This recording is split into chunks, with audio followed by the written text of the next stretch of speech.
I wanted to switch places with my little girl. I could take the pain away. If it was me who had a struggle breathing, I wanted to be the one to have to go through that. The Joins family is no stranger to RSV. April and Jake say their daughter Lillian had it as a newborn, as did their son Luke. As a parent, you're just kind of in a fog of like, what is going on? Like, he was fine and now he has a feeding tube. Another blow came in October when another bout of RSV left Lillian, now 6, hospitalized for 17 days. Her lungs looked terrible.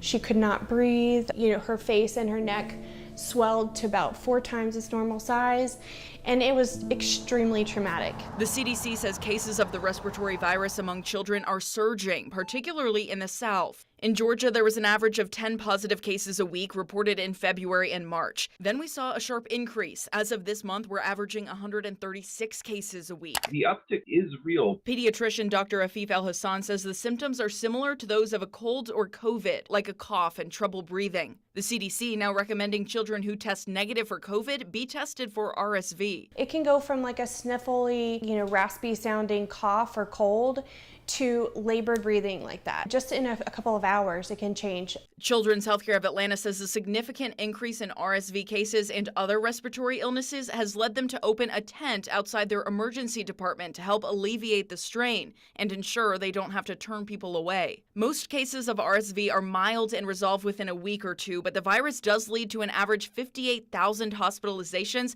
and up to 500 child deaths each year. Those numbers on track to be much higher this year. If the child is panting, if you can see the ribs with every breath, or if the child is having problems feeding or just with normal physical activity, that can be very serious and needs to be attended to very promptly. The Joins hoping to raise awareness so other families don't have to experience what they did. It is unlike anything else to watch a child just be helpless. Be aware of the symptoms, to watch your child very, very closely.